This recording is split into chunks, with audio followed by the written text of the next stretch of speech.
सबसे पहले आप सभी को राधे राधे। श्रीमन नारायण। दोस्तों, आप सभी का स्वागत है मेरे चैनल काव्या कजरी पर। श्रीमन नारायण दोस्तों, पाप कुसा एकादशी हर साल अश्विन मास के शुक्ल पक्ष की एकादशी तिथि को मनाई जाती है। इस वर्ष पाप कुसा एकादशी 25 अक्टूबर को पड़ रही है। एकादशी की तिथि भगवान विष्णु को समर्पित है। इस दिन भगवान विष्णु के साथ साथ माता लक्ष्मी की भी पूजा की जाती है। एकादशी तिथि को व्रत रखने से विशेष कार्यों में सफलता मिलती है। पाप कुसा एकादशी के दिन भगवान विष्णु की पूजा करने से पापों से मुक्ति मिलती है। इसलिए भक्त श्रद्धा पूर्वक एकादशी तिथि पर लक्ष्मी नारायण की पूजा करते हैं। आइए जाने पाप कुसा एकादशी का शुभ मुहूर्त, पूजा विधि और महत्व। अश्विन मास के शुक्ल पक्ष की एकादशी तिथि 24 अक्टूबर को दोपहर 3:14 से शुरू होगी और 25 अक्टूबर को दोपहर 12:32 पर समाप्त होगी। इस तरह उदया तिथि के अनुसार पाप कुसा एकादशी 25 अक्टूबर को मनाई जाएगी। पाप कुसा एकादशी की पूजा विधि कुछ इस तरह से है। पाप कुसा एकादशी की तिथि पर ब्रह्म मुहूर्त में उठकर भगवान विष्णु को प्रणाम करें और व्रत का संकल्प लें। नित्य कर्म से निवृत्त होकर गंगा जल मिश्रित जल से स्नान करें। आचमन करके स्वयं को शुद्ध कर लें। इस दिन पीले वस्त्र पहने और सूर्य को अर्घ्य दें। इसके बाद पंचोपचार करके भगवान विष्णु को विधिवत पूजा करें। भगवान विष्णु की विधिवत पूजा करें। भगवान विष्णु को पीले रंग के फल, फूल और मिठाइयाँ अवश्य अर्पित करें। पूजा के दौरान विष्णु चालीसा का पाठ करें और मंत्रों का जाप करें। अंत में आरती करें। पूरे दिन निराहार रहें। रात्रि के समय आरती करें और फलाहार करें। अगले दिन पूजा संपन्न करके अपना व्रत खोलें। पारण का समय पाप कुसा एकादशी का व्रत पारण समय है 26 अक्टूबर को सुबह 6:28 पर है, जो कि सुबह 8:43 तक रहेगा। आइए सुनते हैं पाप कुसा एकादशी व्रत कथा।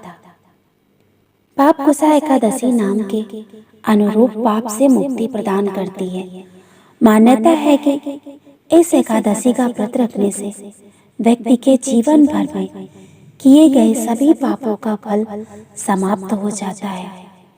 यहाँ तक कि इस दिन विधि पूर्वक भगवान विष्णु का व्रत और पूजन घर परिवार के सभी लोगों और पीढ़ियों को भी पाप कर्मों से मुक्ति प्रदान करता है।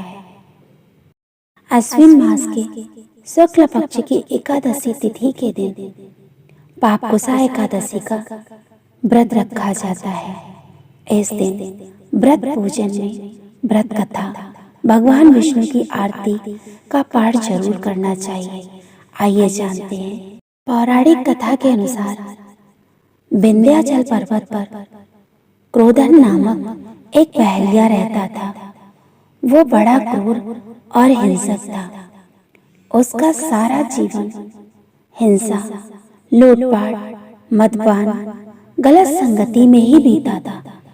एक दिन अचानक उसे जंगल में तपस्या करते हुए अंगिरा ऋषि से मिला। उसने अंगिरा ऋषि से कहा, मेरा कर्म बहेलिये का है, इस कारण मुझे ना जाने कितने ही निरीह पशु पक्षियों को मारना पड़ा है। मैंने जीवन भर पाप कर्म ही किए हैं, इसीलिए मुझे नर्क में जाना पड़ेगा। कृपा करके मुझे कोई ऐसा उपाय बताएं जिससे मेरे सारे पाप मिट जाएं और मोक्ष की प्राप्ति हो। उसके निवेदन पर महर्षि अंगिरा ने उसे अश्विन शुक्ल की पापकुशा एकादशी का विधि पूर्वक व्रत करने को कहा। महर्षि अंगिरा के कहे अनुसार उस पहेलिये ने पापकुशा एकादशी का व्रत रखा। अश्विन माह के शुक्ल पक्ष की एकादशी के दिन पापकुशा एकादशी का व्रत रखा जाता है। बहेलिये ने विधि पूर्वक इस दिन भगवान विष्णु का पूजन किया और व्रत रखा। भगवान विष्णु की कृपा से बहेलिये के सारे पापों से छुटकारा मिल गया। मृत्यु के बाद जब यमदूत बहेलिये को यमलोक लेने के लिए आए तो चमत्कार देखकर हैरान रह गया। पापकुशा एकादशी के व्रत के प्रताप के कारण बहेलिये के सभी पाप मिट चुके थे। यमदूत को खाली हाथ जाना पड़ा। बहेलिया भगवान विष्णु की कृपा से वैकुंठ धाम को गया। कहते हैं कि हजारों अश्वमेध यज्ञ और सैकड़ों सूर्य यज्ञ करने के बाद भी इस व्रत का 16वां भाग जितना भी फल नहीं मिलता है। कहा जाता है कि कोई भी व्रत इस व्रत के आगे सर्वोच्च नहीं है। जो कोई भी इस व्रत के दौरान रात्रि को जागरण करता है उसे स्वर्ग की प्राप्ति होती है। इतना ही नहीं, इस व्रत का फल उस इंसान के आने वाली 10 पीढ़ियों को भी मिल जाता है। दोस्तों, ये तो थी पापकुशा एकादशी व्रत कथा पूजा विधि। अगर आपको मेरा वीडियो पसंद आया हो तो मेरे वीडियो को लाइक करें, चैनल को सब्सक्राइब करें और ज़्यादा से ज़्यादा शेयर करें। राधे राधे। श्रीमन नारायण।